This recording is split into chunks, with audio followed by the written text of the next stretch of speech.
Bit of that beautiful harbour. I really like the stretch of harbour lately. It's been beautiful. It's I'm lovely. very, very happy to be here with you, Brian. I was just talking, we were talking about before the cameras rolled. 1960, this band was formed. Paul Deering, the original drummer, put it together.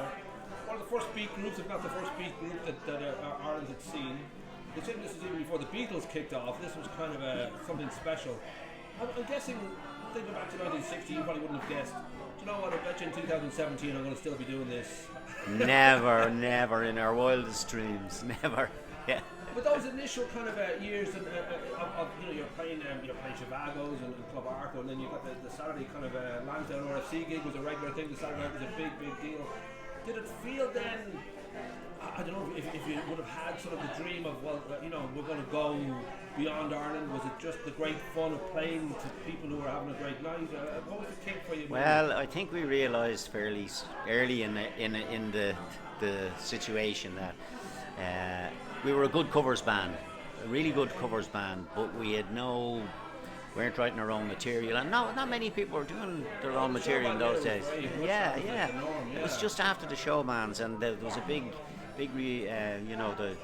the onset of the beat groups, and the number of clubs in Dublin that were available for gigs was unbelievable, and everybody was playing in Did you have fun, group. Brian? Pardon? Did you have fun, Brian? We had lots of fun. I often think that they say, sex and drugs and rock and roll, and I always say, especially to my kids, I only got 2 of them. Hey, depending on the night that was in it, though. You mixed and matched. But it was great fun, and that one you mentioned, Club Arthur, and that before they were called Sound City before that, and it was one of the first clubs in Dublin, and it was down the basement there beside the old Irish Press office and Eden Key. And it was a great spot, and we occasionally we'd do the Lansdowne gig and finish up at 1 o'clock in the morning, and we go down and start at 2 o'clock in the morning down in Sound City. No, it was a great scene, and we had great fun. But we all kept the day jobs going, because we knew that, listen, we don't have anything unique. We're a good covers band. We got great fun out of it, and I think that helped us, stick together. We kind of broke up, and then we went into various iterations of the band, like Spice. I think was a great. And this is with Jimmy Mullen now, who's Larry's uncle. He was the drummer in Spice, and there's a no, he was a sax player. Jimmy Mullen was a sax player he was the uncle of the famous. But he never got us any gigs, by the way. But no, it was great fun, and we had great fun, and we then would get together occasionally after that. Like we went for, I think the first one we had was a 20th anniversary, and then there was a 25th, and then we had a 40th. Well, we should mention now the 21st of August 1988, Bono gets married, and who should get up on stage? I think it was the Cyclones. Well, now there's an interesting. I'll tell you, there's a story about that, because I was on holidays in Cyprus with my wife, my late wife, and we were listening to RTE on the TV, and they were interviewing Shay Healy, that we knew. We were in school with Shay Healy, and we started learning guitar, Shay Healy and myself, together. And Shay had a new memoir been published, and in that memoir he was outlining on RTE about the stories and that, and he said Bono came to him, he was looking for a wedding band, and he said, I knew the Cyclones, I knew Don Byrne and BRIAN WHELAN, because I'd been in school with them and learned guitar with them and all the rest. So I contacted the Cyclones and got them to play at Bono's wedding, and Bono was delighted. And my wife turned to me and said, Jesus, she said, I don't remember, you never told me you played at Bono's wedding. And I said, well, I didn't know either, because what happened was, the actual story was that he rang Don Byrne, who was the other guy, but we'd split up at that stage, and he had a band, and he wasn't going to let this opportunity go, and he said, yeah, Shay, of course the Cyclones will do it. But so anyway, I take pleasure now in saying to people who read the book, they say, you played at Bono's wedding. I said, I want to make it very clear, I did not play at Bono's wedding. You didn't inhale, you didn't all the way. That's right, yeah. But then I'm thinking too, when it came to, for many groups that were the showband era in Ireland, beautiful era, Send Them Home Sweating, there was a great culture of just playing all the hits of the day. And then the Beatles come along and ruin that for everybody, and say, you know, you can actually write your own songs and it sounds better. What were the songs then you guys would have closed with? Because there was always, I've been in a few bands, and when you do covers, there's always a few. These are the ones that'll get them. Yeah. What were your Well, favourites? I'd say it's our standing there. The Beatles was always one that would really get it for them. And then Chuck Berry, of course, he died just recently. I mean, we used to do a lot of Chuck Berry stuff like Sweet Little 16.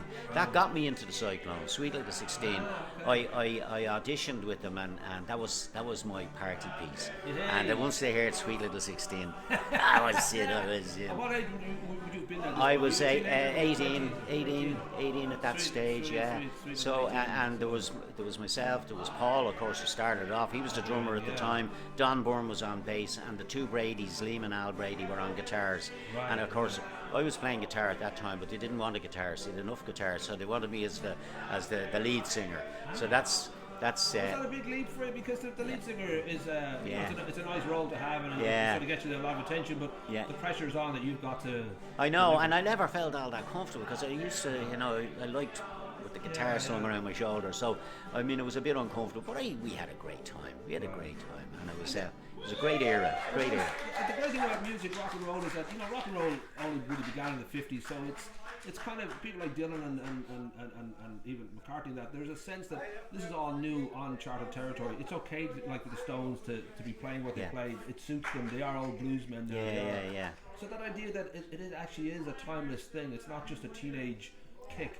So I'm guessing for you now, with the 25th anniversary and then the 40th anniversary, and now you're playing here in the hospital on Friday for your good friend. It's Tommy Flynn, Barry Flynn. He was a great old friend of ours. He died last year, unfortunately. And the funny thing about it is, there's a story there, because when we were in Spice was second time incarnation. Yeah, that's right. And we signed a deal with what was the name of the label? Polydor, I think. Polydor, that's who. We signed a deal with Polydor, and we did 2 original songs by each side. Tommy, your man Hayden was Jackie Hayden and Brent Cullen wrote one side, and then there was Barry Flynn and Joe McGuinness wrote the other side, and Barry was the guy who died last year. So there was a kind of a thread through the thing. But it was and we thought, Jesus, this is going to be big, and what are we going to do when the decision comes? But the decision, we recorded 4 tracks in the studio, and the second one was ready to go out, but the one, it bombed so much, the first one, that they didn't even release the second one. So I think for 99.9% of bands, that's always the way, unfortunately. But but the anniversary feeling, is that I don't know whether there's a different. It's like there's a different kick off things when you come back to them, because they actually benefit in some ways. Obviously, you're a different person. You've grown. But it can still be. It can be almost a better kick sometimes when you see, go the back. good thing about it was that we all were doing our own things in music after the split of the band. So we were all doing some sort of stuff, and a lot of, like I was doing. But Trend Studios, you were quite a and like I mean, we did stuff in Trend Studios, which was D Studio at the time, and we were in doing session work there. But when we broke up, we all did our own things, and therefore when it came up for the anniversaries, and we also, the amazing thing was that we also remained great friends. So when it came for opportunities to get back together again, we were only delighted to get together, do the rehearsals, and just do it on the night. And we've been doing that maybe twice or 3 times a year now. We get together, and they're all charity gigs, so it takes the pressure off. When it's a charity gig, you can give them I'm not being paid here, so. Well, I think in the true spirit of rock and roll, I'm sure Barry would be chuffed to know that this has been done in his name, because it is about having a good night. It is about getting that kick that's in all of us, that sort of rock and roll instinct. Just something takes over, and it becomes I would say a parallel universe. But the world's a better place when you're kicking back to music. But listen, music is such a when you're going through bad times in life, I always go in and get the guitar, take it up and play, and you always felt better. But it's ageless and timeless and blameless. It's just another place you can go, and it doesn't have any baggage to it. Absolutely. It's wonderful, yeah.